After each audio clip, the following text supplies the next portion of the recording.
এই সার্টিফিকেট দিয়ে আমি ভবিষ্যতে কি করব, কোথায় যাব, সেটারও তারা কোনো দায়ভার নিতে চান। হায়ার স্টাডিজের জন্য বিদেশে উচ্চশিক্ষা গ্রহণের জন্য যাই, স্কলারশিপের জন্য আবেদন করি, তাহলে সেখানে যে আমাদের সনদ বাতিল হবে না সেটা আমরা কিভাবে ধরে নিব?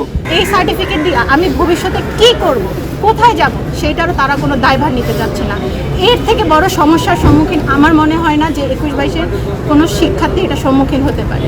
ওকে, আজকে তো সমাধান আপনারা পাচ্ছেন কি? সেখানে যখন আমরা ঢাকা সেন্ট্রাল ইউনিভার্সিটি প্রভিসির সাথে আমি কথা বলেছিলাম, তো তখন ওনার সাথে কথা বলতে যাওয়ার আগেই তো উনি সর্বপ্রথম একটা কথা বললেন যে এখানে আমরা এসেছি 24-25 শিক্ষাবর্ষের হয়ে। তখন আমি জিজ্ঞাসা করেছিলাম, ম্যাম যদি আপনি 24-25 শিক্ষাবর্ষ হয়ে কথা বলতে আসেন তাহলে 21-22, 22-23, 23-24 আমাদেরকে কেন প্রথম বর্ষ, দ্বিতীয় বর্ষ এবং তৃতীয় বর্ষ হিসেবে আপনারা পরিচালনা করছেন?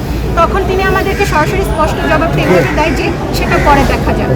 মানে তার নিজের কথাতেই হচ্ছে এখনো আমাদেরকে নিয়ে তার কি প্ল্যান, আমাদেরকে নিয়ে তার ভবিষ্যৎ কি পরিকল্পনা সে সেটা সুন্দরভাবে স্পষ্ট করছে না, কিন্তু সে চাচ্ছে আমাদেরকে প্রথম বর্ষ হিসেবে সে হচ্ছে তার ইউনিভার্সিটিতে পদার্পণ করতে, আর আমরা এটারই বিরোধিতা করতে আসছি। নতুন একটা ভার্সিটি মাত্র 26 সালে প্রতিষ্ঠিত হয়েছে, এখন তারা যদি এই সার্টিফিকেট গ্রহণও করতে যায়, আমাদের ধারণা যে তাদের ন্যূনতম 1 থেকে 2 বছর সময় তো লাগবেই। কিন্তু আমরা 26 সালের, আমরা যে এখন 4th ইয়ারের স্টুডেন্টরা আসে 21-22-এর, তাদের পরীক্ষায় শেষ হয়ে যাওয়ার কথা আগস্টে ডাবের রোডম্যাপ অনুযায়ী, কিন্তু আমাদের এখনও ফাইনাল পরীক্ষার ফর্ম ফিল আপের ডেট দেওয়া হয় না, কিছু দেওয়া হয় না তাদের এই দ্বন্দ্বের কারণে।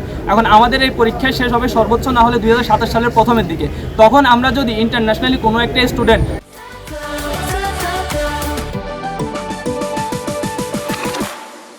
হায়ার স্টাডিজের জন্য বিদেশে উচ্চশিক্ষা গ্রহণের জন্য যাই, স্কলারশিপের জন্য আবেদন করি, তাহলে সেখানে যে আমাদের সনদ বাতিল হবে না সেটা আমরা কিভাবে ধরে নিব? এখানে তো আমরা শিওরলি বলতে পারতেছি যে আমাদের অ্যাপ্লিকেশনগুলো তারা রিজেক্ট করবে। ধরেন ঢাকা ইউনিভার্সিটির যে রেজিস্টার্ড বিল্ডিং আছে সেখান থেকে আমাদের প্রায় 1 লক্ষ স্টুডেন্টের এত ডাটা ট্রান্সফার করতে অবশ্যই অনেক সময় লাগবে। সেক্ষেত্রে আমরা 2 থেকে 3 বছর একটা সেশন জটে পড়ে যাওয়ার সম্ভাবনার মধ্যে ঝুঁকিতে আছে। এই জন্যই আসলে আমরা বলতে চাচ্ছি যে আমরা আসলে এই সেশন জট বা এই ওভারঅল সিনারিও থেকে আমরা আসলে ঢাবির অধিভুক্ত হয়েই শেষ করতে চাচ্ছি, সেন্ট্রাল ইউনিভার্সিটি চাচ্ছি। এখানে সার্টিফিকেট জনিত আরেক আমাদেরকে সেন্ট্রাল ইউনিভার্সিটির ভিতরে ঢুকাইলে বা আমরা যদি সেন্ট্রাল ইউনিভার্সিটিতে প্রবেশ করি তাহলে আমাদের কী সমস্যা থাকবে? প্রথমে আমরা যদি পূর্বের কথা চিন্তা করি, দেখা যাচ্ছে যে যখন ন্যাশনাল ইউনিভার্সিটি থেকে 7টি কলেজকে ঢাকা বিশ্ববিদ্যালয়ের আন্ডারে করা হলো, তখন দেখা যাচ্ছে যে আমাদের প্রথম ব্যাচ যারা ছিল 2.5 থেকে 3 বছর একটা সেশন জটের মধ্যে তারা পড়েছে।